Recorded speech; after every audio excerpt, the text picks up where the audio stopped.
This is Salcombe, a resort on the south coast of Devon.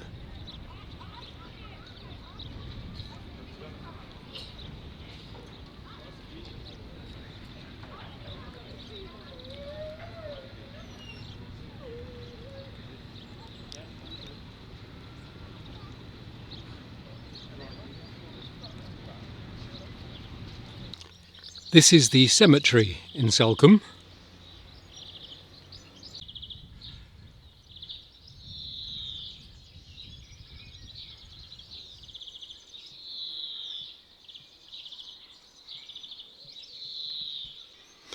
As I walk up through the cemetery, I'll just pick out some memorials that catch my eye. And this just inside the gate, beside the path, Harriet, the beloved wife of Corporal W.E. Bedford. She died 1930, and the corporal himself died in 37. Nearby is one to William Ingram, dearly loved husband of Agnes Ann Ingram, 1930, and Agnes followed 11 years later in 41.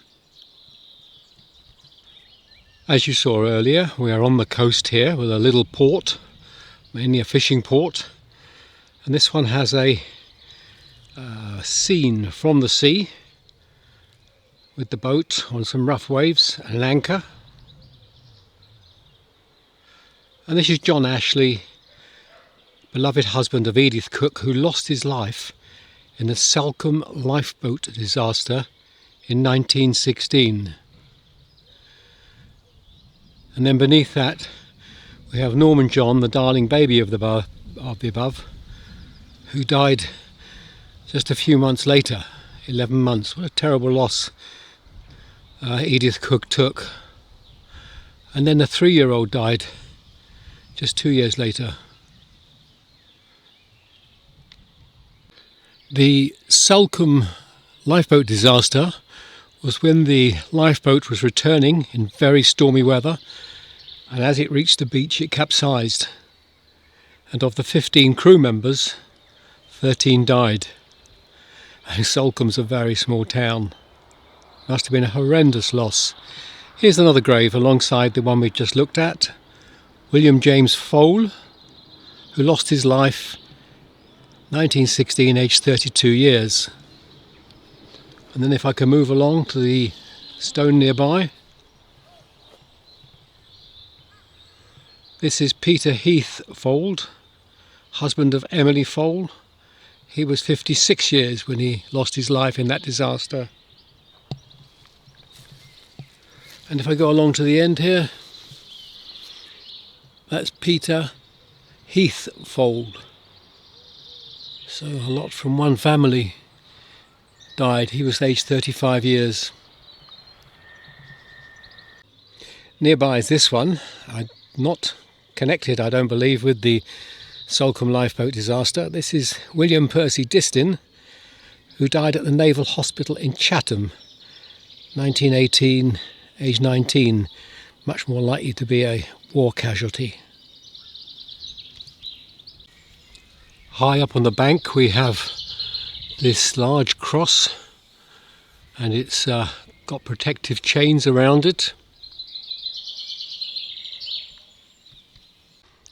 And when we get up close we see that it's to Christina Jean, the wife of Edwin Spencer Fox, 1931, and then Edwin followed in 1932. Right at the top of the steep graveyard are 2 more graves from those who died in the Salcombe lifeboat disaster. I'll show you the little plaques they are putting alongside them. Be easier to read than the stone. This is for John Ambrose Cudd and William Francis Cudd.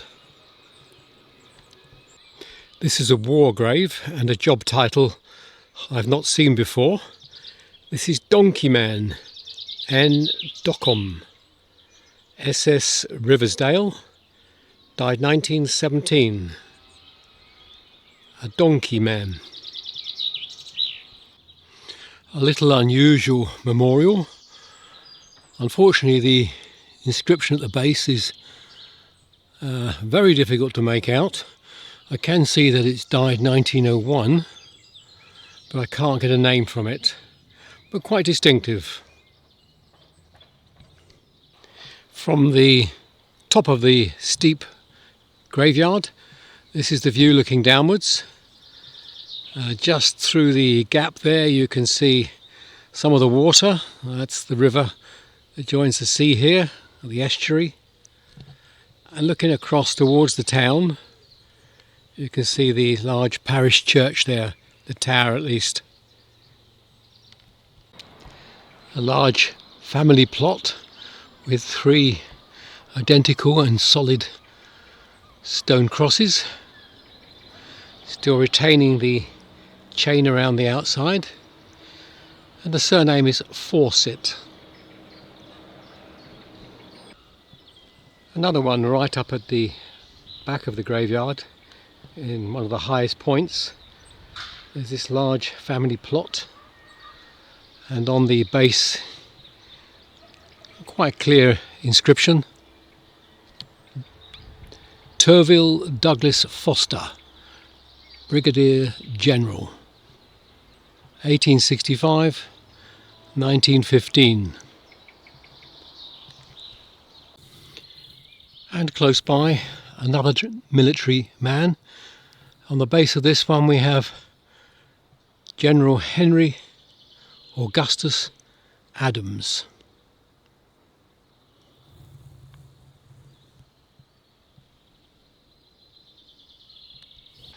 As I come across them, I'll show you any more of the Salcombe lifeboat crew that died. This one has no stone, no curbstone, but the local lifeboats have put in a memorial plaque, and this is Samuel March Distin. And tight against the trees on one side of the graveyard is yet another. This one reads James Henry Cove, 37 years.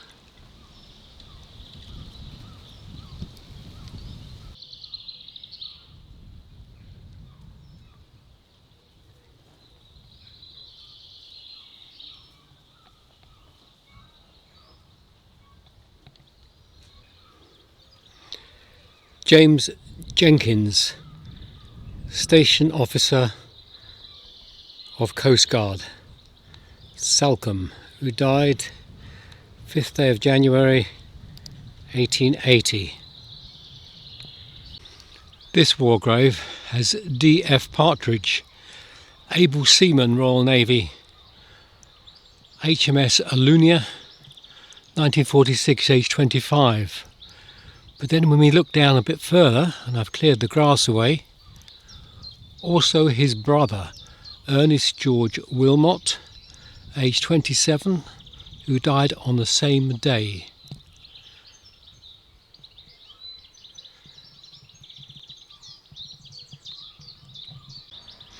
One that's rather wider and more grand than most here, but sadly the stone chosen for the inscription has proved to be too soft. Now, the name I'm seeing, or the partial name I'm seeing, is Henry Fawcett and then Hoare. Beneath that it looks like 1933. So if that is only 1933, that stone has worn very badly.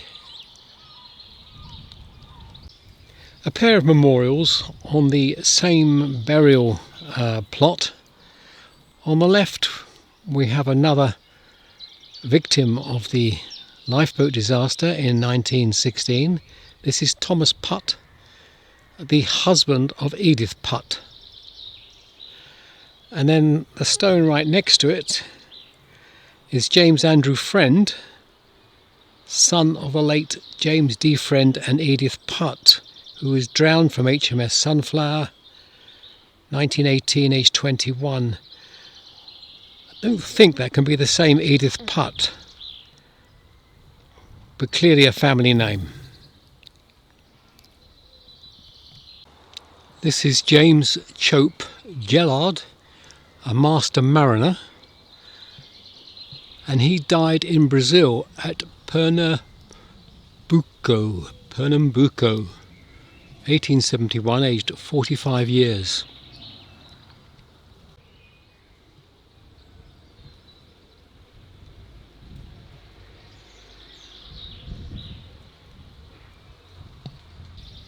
And here's another one from the lifeboat accident. Albert Edwin, the son of Edwin and Abigail Wood. He was aged 29.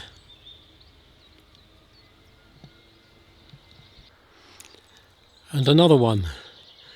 I think we've seen 7 or 8 from the 13 who lost their lives. This one is James Alfred, the husband of Frances Canham.